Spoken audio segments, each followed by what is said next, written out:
যশোরের বেনাপোল স্থলবন্দর দিয়ে 2024-25 অর্থবছরে 470,61,86,000 টাকা মূল্যের 13,742 মেট্রিক টন দেশীয় মাছ ভারতে রপ্তানি হয়েছে, যা গত অর্থবছরের চাইতে রপ্তানির পরিমাণ বেড়েছে 5,450 মেট্রিক টন। এ সময় বৈদেশিক মুদ্রা আহরণ হয়েছে 3,83,48,976 ইউএস ডলার। রপ্তানি বাণিজ্যে ভোগান্তি কমলে সামনের বছর আরও বেশি মাছ রপ্তানির আশা ব্যবসায়ীদের। আর সব ধরনের সহযোগিতা বাড়াতে আশ্বাস মৎস্য কর্মকর্তার। বাণিজ্য অঞ্চল সংশ্লিষ্টরা জানান, বিশ্বে মাছ উৎপাদনে বাংলাদেশের অবস্থান তৃতীয়। বছরে দেশে 17 কোটি মানুষের জন্য মাছের চাহিদা রয়েছে 48 লাখ মেট্রিক টনের মতো। চাহিদার বিপরীতে সবশেষ 2024-25 অর্থ বছরে মাছের উৎপাদন হয়েছে 50,18,000 টন। চাহিদার থেকে উৎপাদন বেশি থাকায় কয়েক বছর ধরে বিদেশে মাছ রপ্তানি বেড়েছে।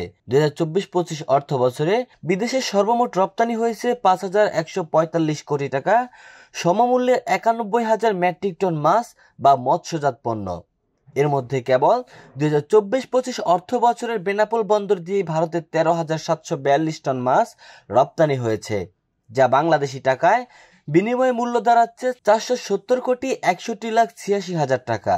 তথ্য বলছে 2023-24 অর্থ বছরের চাইতে 2024-25 অর্থ বছরে মাছ রপ্তানি বেড়েছে 6,450 মেট্রিক টন। এ সময় বৈদেশিক মুদ্রার আহরণ বাড়তে দেখা যায় 1,28,83,300 ইউএস ডলার।